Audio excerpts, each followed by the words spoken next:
Hello बच्चों, welcome to MP classes. आज की क्लास में एक्सरसाइज नंबर 7.1 का क्वेश्चन नंबर 3 का सॉल्यूशन देखेंगे। पहले देखेंगे कि क्या क्वेश्चन कह रहा है। कह रहा क्या, AD and BC are equal perpendiculars to a line segment AB so that CD bisects AB। Question कह रहा है कि दो इक्वल परपेंडिकुलर्स हैं, कौन कौन, एक AD और दूसरा BC, दोनों आपस में क्या है, इक्वल है, इसीलिए हम उसे गिवन में मेंशन कर दिए हुए हैं। ठीक है, चलिए आगे क्या कर प्रूफ करने के लिए क्या करा है, so that C D bisects A B. जो सी डी है वो लाइन सेगमेंट ए बी को बाइसेक्ट कर रहा है। ठीक है, इसलिए हम प्रूफ में क्या लिख दिए, ओ ए इक्वल टू ओ बी। कहने का मतलब है कि अगर हम ओ ए और ओ बी को इक्वल कर दें तो क्या इससे क्लियरिटी नहीं हो जाएगा, हम लोगों को क्लियरिफाई नहीं हो जाएगा कि जो सी डी है वो बाइसेक्ट कर रहा है ए बी को। बिल्कुल हो जाएगा। चलिए अब हम इसे प्रूफ करते हैं।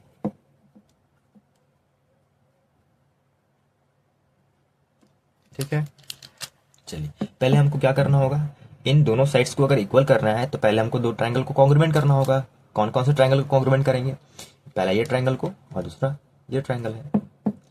इन ट्रायंगल चलता हूं मैं ओ ए डी या फिर ए ओ डी कर देता हूं मैं, एंड ट्रायंगल बी ओ सी।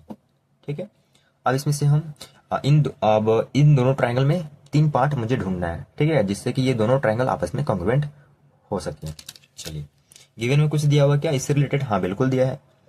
क्या दिया हुआ है, एडी जो साइड्स है वो बीसी का इक्वल है। ठीक है, एडी जो है वो साइड्स ट्रायंगल एओडी का है कि नहीं, बिल्कुल है।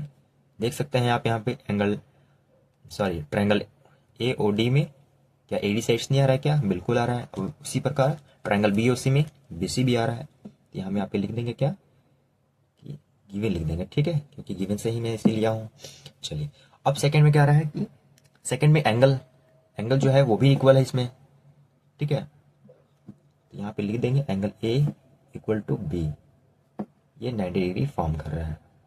ठीक है, ये भी मैं गिवन से ही लिया हूँ। सेकेंड पार्ट में मिल गया। अब थर्ड पॉइंट मुझे ढूंढना है। ठीक है, जिससे कि कॉन्ग्रुएंट हो सके ये। थर्ड पॉइंट यहाँ पे क्या हो सकता है, देख सकते हैं आप यहाँ पे कि ये जो एंगल है क्या इस एंगल का इक्वल होगा क्या, बिल्कुल होगा।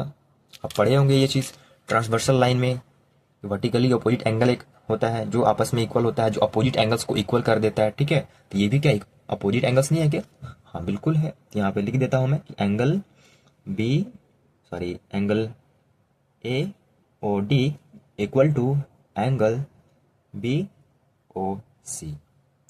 ठीक है,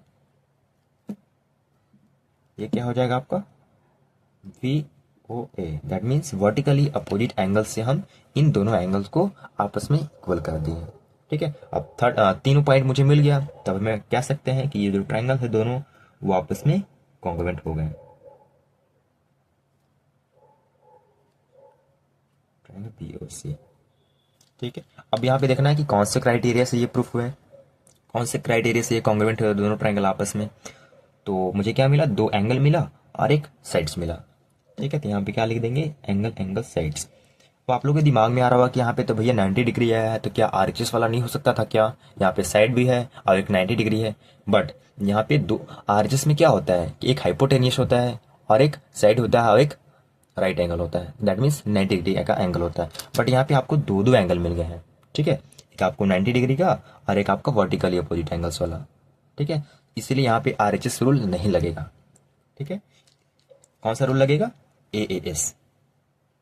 चलिए अब मुझे क्या करना था, प्रूफ तो ये करना है मुझे, ओ ए बराबर ओ बी करना है। तो यहाँ पे कह सकता हूँ क्या कि ओ ए जो है वो ओ बी के इक्वल हो सकता है, हेंस क्योंकि ओ ए इक्वल्स टू ओ बी।